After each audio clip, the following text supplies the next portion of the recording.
नमस्कार. तर big boss Marathi season 6 सध्या प्रचंड व्हायरल होत आहे आणि या आठवड्यात नॉमिनेट झालेले सदस्य घराबाहेर कोण जाणार हे जरा बघूया आपण. बिग बॉस मराठी 6च्या घरामध्ये प्रचंड घडामोडी घडत असून हा आठवडा अतिशय रंजक वळणावर पोहोचला आहे.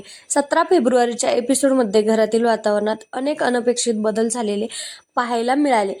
या पर्वातील 6व्या आठवड्यातील नॉमिनेशन प्रक्रियेने संपूर्ण घराचे आणि प्रेक्षकांचे लक्ष वेधून घेतले.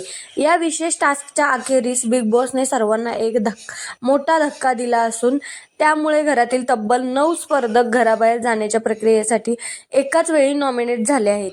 या आठवड्यात पार पडलेल्या नॉमिनेशन प्रक्रियेत सदस्यांनी थेट एकमेकांना टार्गेट केल्याचे स्पष्ट झाले.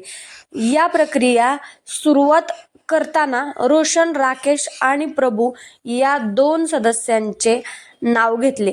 त्यानंतर तन्वीने प्राजक्ता तसेच रुचिताला नॉमिनेट केले. सचिनने आपला मोर्चा अनुश्री आणि विशालकडे वळवला. या सर्व घडामोडीत प्रभूने सचिन आणि रुचिताला टार्गेट केले. इतकेच नव्हे तर प्रभूने रुचिताला थेट आव्हान देत मी तुला या घराबाहेर जाण्याचा रस्ता नक्कीच दाखवून देईल असे सुनावले.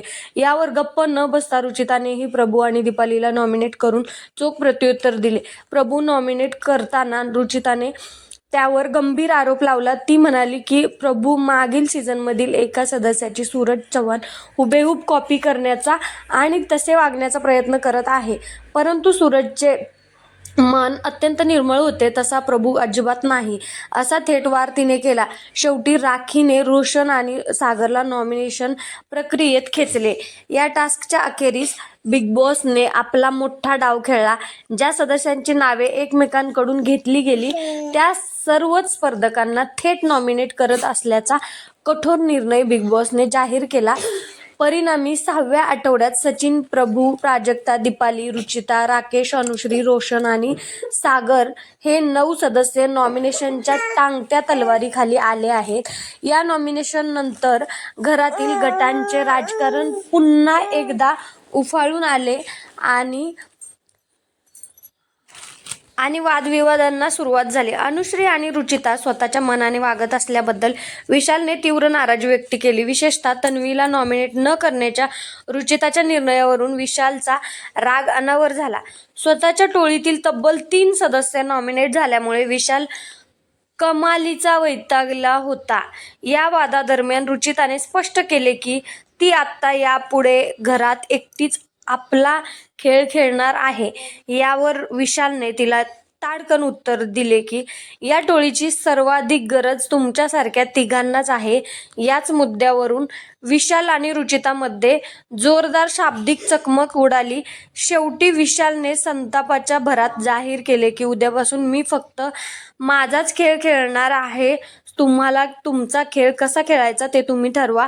आता मला या गोष्टीने काहीही फरक पडत नाही. दुसऱ्या दिवसाची सकाळ आणि कॅप्टन्सी टास्क. दुसऱ्या दिवशी सकाळचे वातावरण थोडे मस्करीचे होते. राखीने नेहमीच्या शैलीत सचिन, सागर आणि रोशन यांची फिरकी घेतली.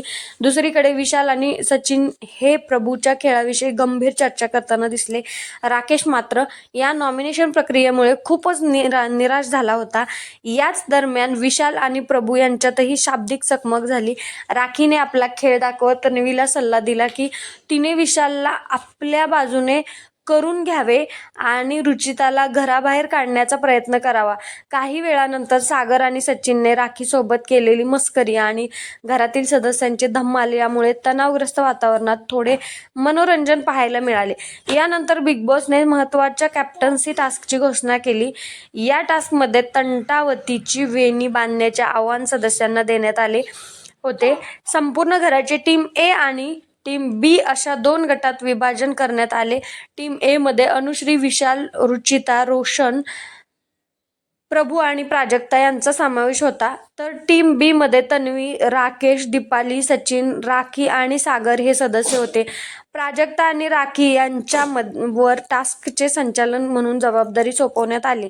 बिग बॉसने स्पष्ट सूचना दिली होती की या टास्क दरम्यान कोणत्याही प्रकारच्या टोकदार किंवा धारदार वस्तूंचा वापर करण्यास सक्त मनाई आहे. खेळ सुरू होताच टीम ए ने अत्यंत वेगाने आपली वेणी बांधून पूर्ण केली. मात्र राकेशने ती वेणी कात्रीने कापल्यामुळे मोठा गोंधळ उडाला. असे असले तरी पहिल्या फेरीत टीम ए नेच बाजी मारली. यानंतर बिग बॉसने सर्वांना सोफ्यावर बसण्याची सूचना दिली आणि टीम ए मधील एका सदस्याला तंटावतीच्या दरबारात पाठवण्याचे आदेश दिले. तिथे त्यांना एक कोडे दिले जाणार आहे. जर या कोड्याचे उत्तर बरोबर आले तर टीम ए ला दुसऱ्या गटातील सदस्यांना कॅप्टन्सीच्या शर्यतीतून बाहेर काढण्याची मोठी संधी मिळणार आहे. परंतु उत्तर चुकल्यास त्यांना स्वतःच्याच टीममधील सदस्यांना बाद करावे लागणार आहे. या नव्या ट्विस्टमुळे टीम ए आपली हुशारी दाखवून हा टास्क कसा जिंकते, तर टीम ए नाही जिंकली. टीम बी मधलाच कॅप्टन झाला आणि तन्वी कॅप्टन झाले. तर खरंच तन्वी खूप छान पण खेळते, छान पण दिसते आणि मस्त ती कॅरेक्टर पण करते. त्यामुळं तन्वी कॅप्टन झाली याचा खरंच अर्थ अभिमान आहे. आणि तन्वी कॅप्टन्सी एकदम तिने छान पद्धतीनं निभावले बरं का, आणि निभावते. तर खरंच प्राऊड ऑफ यू तन्वी. तर तुम्हाला पण तन्वीबद्दल काय वाटतं हे नक्की कमेंटमध्ये सांगा. आणि व्हिडिओ आवडल्यास नक्की लाईक करा आणि चॅनलला सबस्क्राईब करायला विसरू नका. धन्यवाद. आणि अशाच नवीन नवीन अपडेटसाठी आपल्या चॅनलला सबस्क्राईब करून ठेवा आणि बेल आयकॉन पण प्रेस करून ठेवा.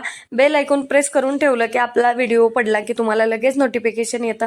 सो चलो, तुमचं मत काय हे नक्की कमेंटमध्ये सांगा. धन्यवाद.